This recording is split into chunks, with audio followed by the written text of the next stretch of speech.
As he sat and listened to his teacher, he was a portrait of elegance and concentration. He had a handsome face and graceful mannerisms.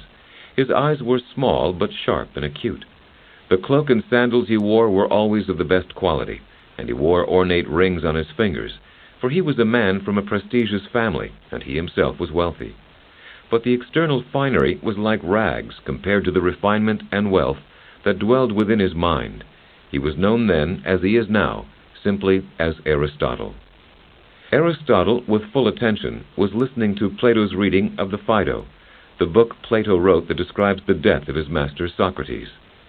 Socrates had been condemned to drink poisonous hemlock, and he spent his last day with his followers talking about the immortality of the human soul. Parts of the Phaedo were moving and inspirational, but it was a lengthy book, and there were many pages of long, tedious dialogue. As Plato read, his audience began to dwindle, first one, then another.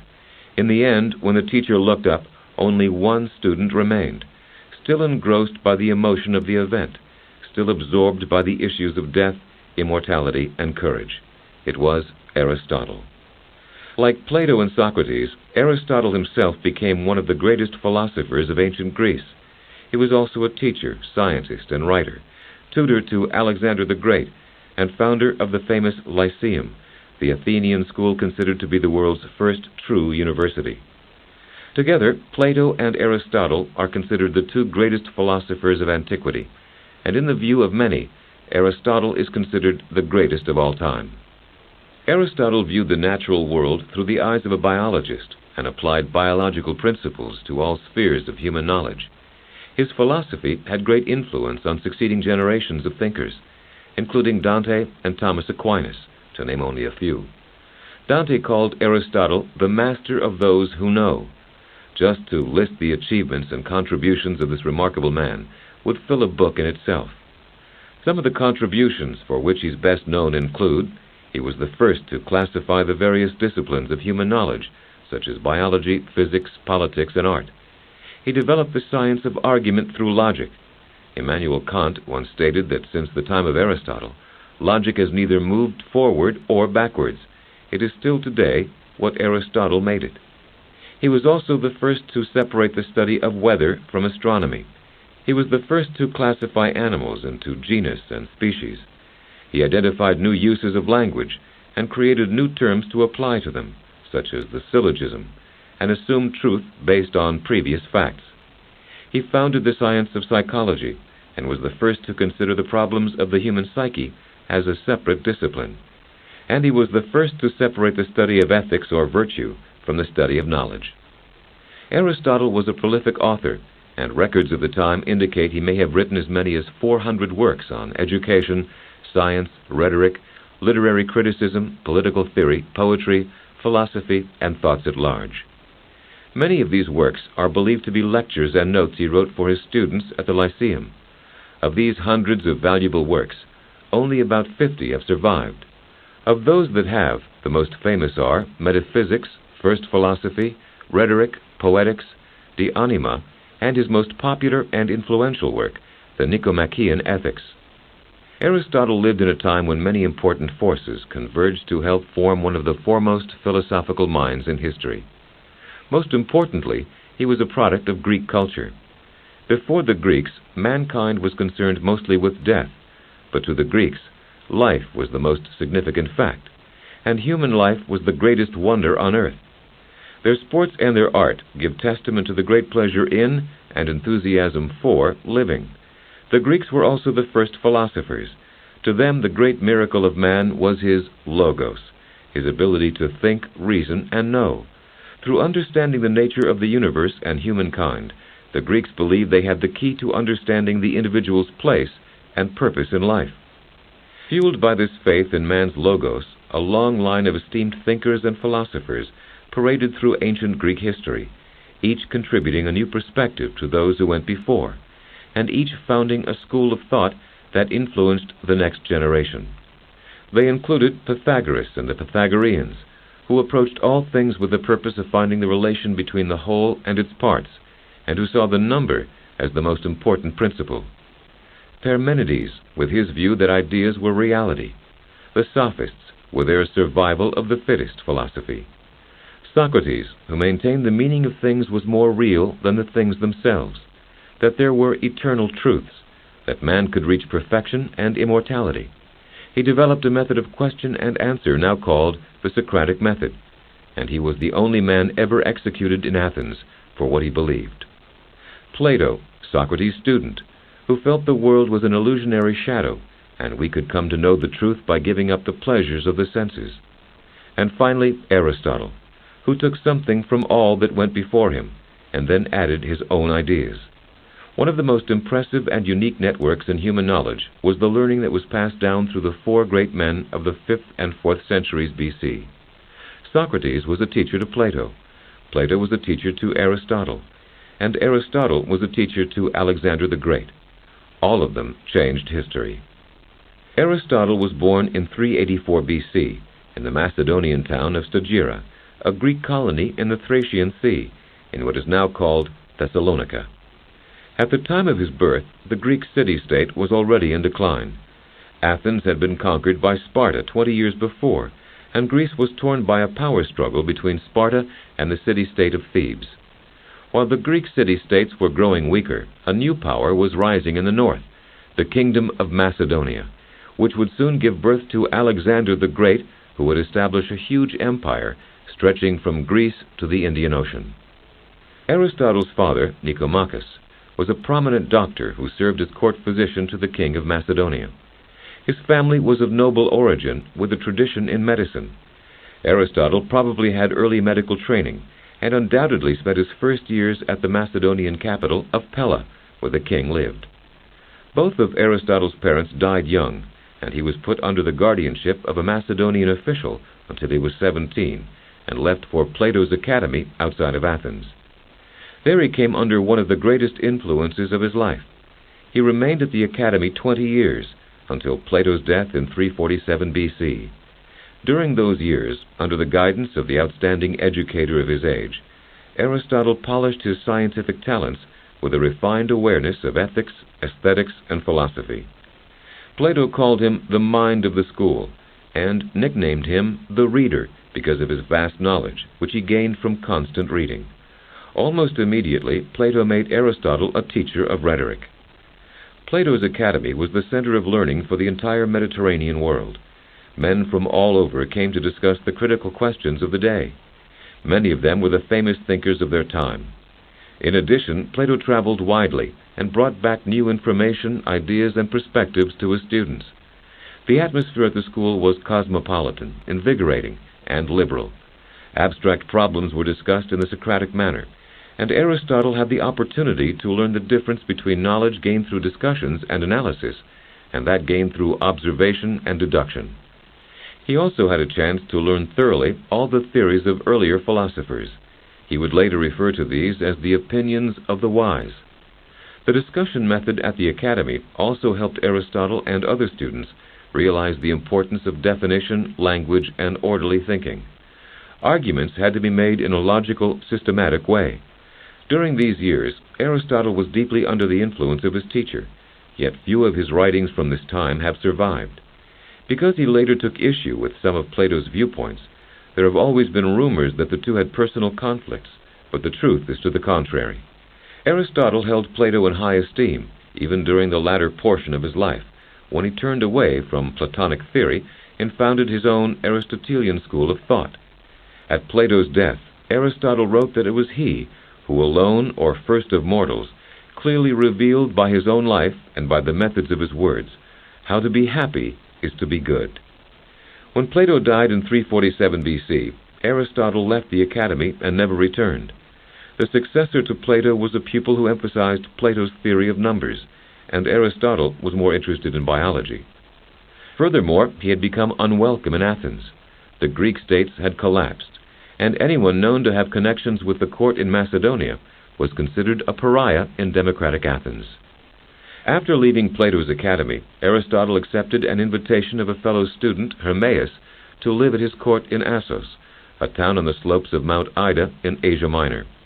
Hermaeus had risen from a slave to a wealthy property owner, and Aristotle enjoyed the status of special guest and court philosopher.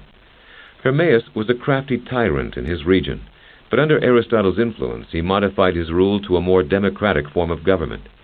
He gave Aristotle much liberty, and Aristotle quickly formed a small group of Platonists, who would later form the core of the school he himself founded in Athens.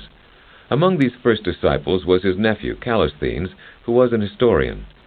At age 37, Aristotle married Hermaeus' niece Pythia, but she died bearing their only child, a girl also named Pythia. Perhaps because of his age at the time, Aristotle wrote that the ideal ages for marriage were 37 for a man and 18 for a woman. He also wrote his views on adultery, saying, "Let it be held disgraceful for any man or woman to be found in any way unfaithful once they are married and call each other husband and wife." After Pythia died, Aristotle married a second time to a woman named Herpyllis, and they had a son named Nicomachus, in honor of Aristotle's father. The philosopher devoted much time to his family and left an extraordinary detailed will that assured everyone was well taken care of, including his servants and their families, whom he freed at the time of his death. After 3 years at Hermaeus' court, Aristotle moved to an island where it is believed he did much of his research in biology. Then, at age 42, he accepted an invitation from the king of Macedonia to tutor his son, Alexander the Great, who was then 13 years old. During this period, Aristotle stayed at the royal palace near Pella and developed his interest in constitutions and government, writing 2 treatises on political science for Alexander to use as textbooks. He tried to influence the boy by teaching him magnanimity, a basic tenet of Aristotle's philosophy, and he also assigned him the reading of Homer's Iliad. Alexander developed a passion for the book and adopted Achilles as the model for his later heroics. Alexander later rewarded his teacher by endowing his library and museum in Athens, and by contributing rare flora and fauna to his biology collection. The impact of Aristotle's teaching inspired Alexander to initiate research projects, including a study of the flooding of the Nile River and the exploration of the Euphrates and Indus rivers. Later, Alexander would say that it was his father who gave him life, and it was Aristotle who taught him how to live that life well. But Alexander much preferred the life of action to the life of study that Aristotle promoted, and relations between the two were strained. When Alexander set off to conquer the world, Aristotle returned to his native town of Stagira. He later broke off all correspondence with his former pupil when Alexander, by then converted to Persian ways, had Aristotle's nephew and disciple, Callisthenes, killed for refusing to prostrate himself in the Oriental manner. Callisthenes had joined Alexander's expeditions as an historian. Shortly after Aristotle arrived at the Macedonian court, he heard the Persians had captured and crucified his friend and father-in-law, Hermaeus. Aristotle was badly shaken, and honored Hermaeus with a memorial at Delphi and a poem in his honor. This wasn't well received by the Greeks, who believed Hermaeus had been plotting with the Macedonian forces in Greece. Many years later, the poem would be used against Aristotle in the Athenian court. In 335 BC, when he was about 49 years old, Aristotle returned to Athens and opened his new school, the Lyceum. It was situated in a grove which was sacred to Apollo Lyceus and the Muses. Socrates used to come to the same grove to spend quiet hours in meditation. Since he was now the recognized leading philosopher and teacher of Greece, Aristotle immediately announced that he was the successor to Plato, and that the Lyceum was the successor to the Academy. Since his school used a contradictory view of learning to Plato's, a stimulating rivalry developed between the Academy and the Lyceum. The Academy focused chiefly on mathematics, whereas the Lyceum focused on biology and history. Soon, the Lyceum had taken the place of the Academy, whose students were applying for admission. Aristotle's students were nicknamed the Peripatetics, because they would wander around the covered walk, or peripatos, as they talked and debated. His students ranged in age from young teenagers to men older than he was. While running the Lyceum, Aristotle also established the first great library in Athens, and founded a laboratory for the study of animals and plant life. Before Alexander executed Aristotle's nephew, when their relationship was still friendly, several of his assistants traveled with Alexander on his military conquests to collect specimens and bring them back to the laboratory where they could be dissected and studied. During these years in Athens, Aristotle harvested the fruit of his many years of research and observation. He wrote most of his major works during this time, completed the classification of the sciences, developed his own system of logic, and saw the great influence of his ethical and political theories being felt in Athens and throughout Greece. Aristotle seems to have been an organizer. Study hours weren't free at the Lyceum, they were planned. Aristotle gave most of his lectures in the morning, and in the afternoon he spoke on more popular topics like rhetoric, to attract the crowds that came from the city to hear him. Aristotle formulated rules by which both teachers and students lived, and these rules survived long after his death. Under Aristotle, Plato's idea of a common life shared by friends in search of wisdom became the basis for the first university in Europe. It's difficult to assess the influence Aristotle's teaching had on his students, for they later showed little evidence of it. His teaching at the Lyceum didn't give rise to new philosophy. Instead, it marked the climax and ultimate achievement of many ages of Greek philosophy. Aristotle succeeded in his role of educator, but was forced out of Athens in 323 BC after public opinion turned against Macedonian influence, following the death of Alexander. Since Aristotle had been a friend and teacher of Alexander, and since his father had been a physician to the Macedonian court, he was now considered an enemy. He was charged with impiety for his poem to Hermaeus, believed to be a Macedonian conspirator, even though he'd written the poem 20 years earlier. He was also accused of not showing reverence for the gods, just as Socrates had been. Referring to the execution of Socrates, Aristotle stated that he wished to spare Athens another opportunity to commit a crime against philosophy and return to his native land. He turned control of the Lyceum over to his favorite pupil, an expert in botany named Theophrastus. On a plot of land owned by his late mother, Aristotle spent his last months reading and studying mythology. He died of a stomach disease in Chalcis in 322 BC at the age of 66. Aristotle's work and writings covered a long range of time and a broad range of subjects. For more than 1,000 years after he died, his books were studied in schools and universities and served as the foundation for all education. Much of his work reflects the influence of his teacher Plato, and much of it veers in different directions from Plato. Where Plato was imaginative, Aristotle was practical. Where Plato was abstract, Aristotle was experiential. Where Plato was inspiring, Aristotle was concrete. For instance, when Plato considered what the ideal government might be, he began by questioning what the soul of man was like. When Aristotle considered an ideal government, he gathered over 150 different constitutions written by the Greek states and tried to compare them. Like Plato, Aristotle accepted the idea that the universe had a soul. Like Plato, he believed there was perfection and divinity in nature and in man. Both men rejected the idea that all things were made from atoms, and believed instead that they were made of combinations of the four elements: earth, water, air, and fire. Aristotle also added a new substance to the universe, which he called ether. He believed the stars, planets, and other celestial bodies were perfect and divine, and therefore made of ether, and not the ordinary substances everything on earth was made of. He also thought, being divine, that the celestial bodies were unflawed and unmarked. It would be up to Galileo and later scientists to prove him wrong. The point at which Aristotle split from Plato is mostly in the area of science. Plato didn't believe in experiments because he thought they showed disrespect for the divine. Aristotle, on the other hand, stressed the importance of making one's own discoveries. The spirit that drove him was the spirit of inquiry. He collected information, analyzed it, classified it, and developed his own research system. He classified over 500 animals and described their structures and functions.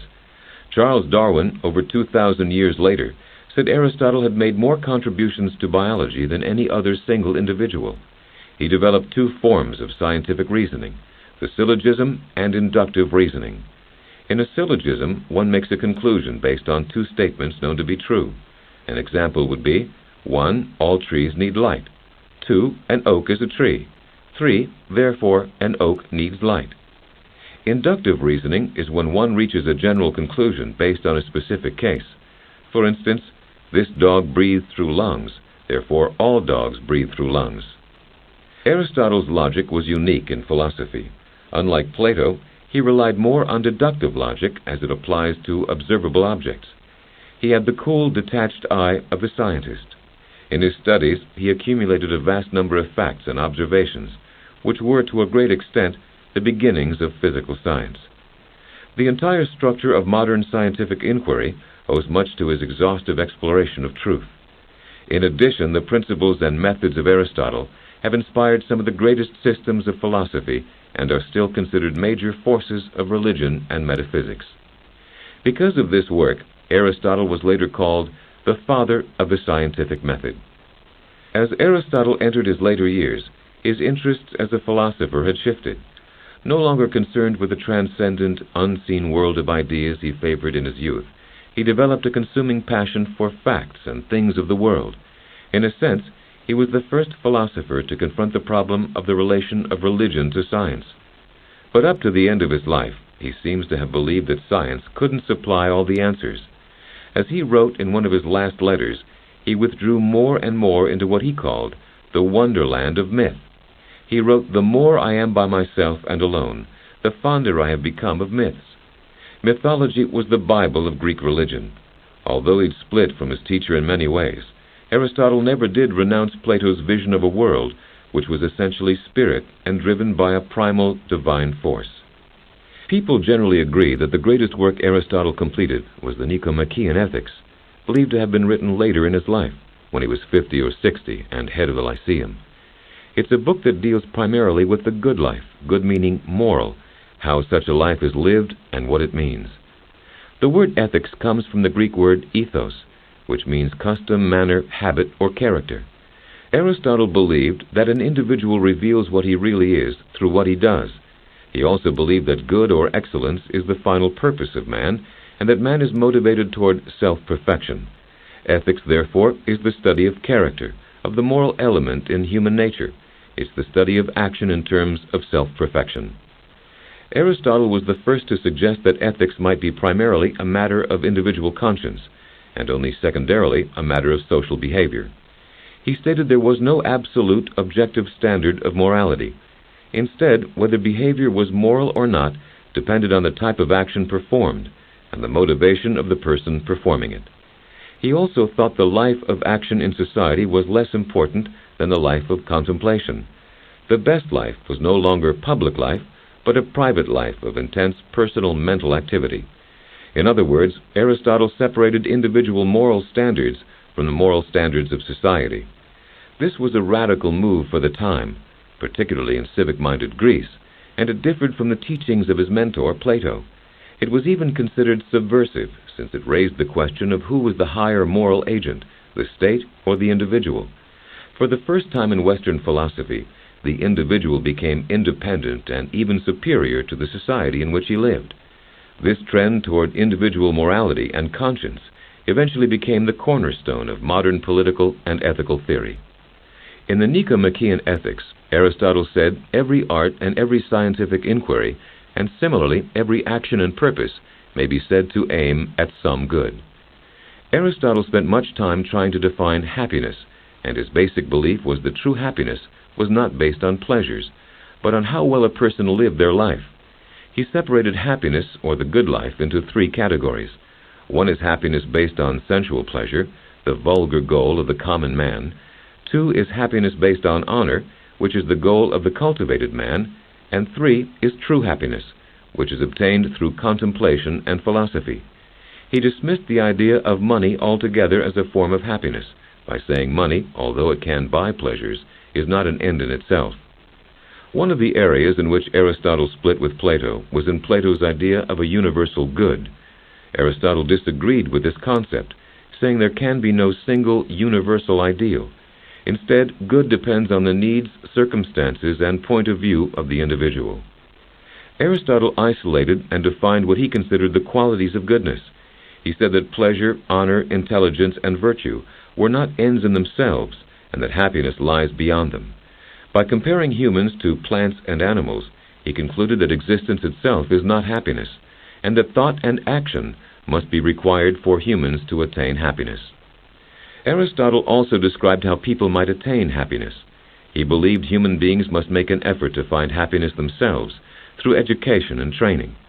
Politics, which he thought was the highest of all endeavors, must be everyone's concern, for politics attempt to create an environment in which reason and virtue may thrive, and reason and virtue are essential in attaining happiness. To both Aristotle and Plato, everything revolved around an enlightened government, which should serve as the protector and role model of the highest values of a society. For that reason, they were both concerned with educating, training, and advising rulers and government officials. Aristotle thought the building of good character was a two-step process: intellectual growth through learning, and morality through practice. He believed people are born amoral and must develop moral attitudes and habits. Although they can see and hear at birth, they must learn good behavior. Politicians could help the people learn by passing good laws which encouraged moral conduct. He believed the opposite was true too. Bad habits encourage bad behavior. So he said there will always be a need for teachers to foster positive actions so that people will develop justice, bravery, and temperance as opposed to cruelty, cowardice, and lack of restraint. Early childhood training is critically important, or as Aristotle said, it is not a light matter, but important, or rather, all-important. In order to achieve good character, Aristotle felt people must fulfill three conditions. They must be aware of the virtue of their actions. They must favor good behavior over bad. They must act in response to a regular pattern of moral behavior. He summarized his belief this way: good character is a mean between two vices, and emphasizes a middle point in emotions and actions. A person should avoid extremes, guard against natural inclinations, choose the lesser of two evils, and avoid pleasures that encourage deviation from the mean. A person who lives within the mean avoids both overindulgence and asceticism, or self-denial. Of the two, he felt overindulgence is the worst, for, like wayward children, indulgent people allow appetites and desires to govern their lives and disregard the place of reason in their conduct. Aristotle felt that wrongful acts fell into four categories: accidents which are committed in ignorance and without malice and do not require punishment; negligence, in which people should be held responsible but not criminally liable; unpremeditated wrongs, such as acts committed in anger. The person is judged but not labeled wicked or unjust; and finally, deliberate acts of harm on the innocent, which should be the most severely condemned. These categories can still be seen in many modern systems of justice. Both Aristotle and Plato placed a strong emphasis on the importance of friendship and community, which was a principle that led them to found their schools. Aristotle called friendship indispensable to life. It requires the display of affection, mutual goodwill, and understanding. There are three types of friendship: those based on utility, in which both parties are helpful to each other; those based on mutual pleasure, which form a social relationship; and perfect friendship, in which the friends wish good for each other because of their friendship's sake. This is the one friendship that is stable and lasting, but it is the rarest form and requires time and intimacy. He stated that democracy, the type of government which maintains the greatest equilibrium among peoples, promotes true friendship, because, in his words, when people are equals, they have the most in common. In any perverted government, the importance of friendship decreases as justice decreases. Aristotle always claimed that it was best for an individual to have a few good friends rather than many, since true friendship requires time, intimacy, and effort. Friendship is valuable because, in his words, friends seem to become better by acting together and correcting each other's faults. Aristotle always promoted a meditative, thoughtful life as the ideal life. Happiness, he believed, came from virtuous activities that result from intellectual pursuits. The ideal or divine state is perfect reason. He stated, a man's reason, more than all else, is himself. He declared that the person most beloved of the gods is the philosopher, because he can understand virtue. However, he also believed it's not enough to know what virtue is. We must act, we must use it. And even though people might possess an innate ability for good, they should receive moral education, which the state should provide.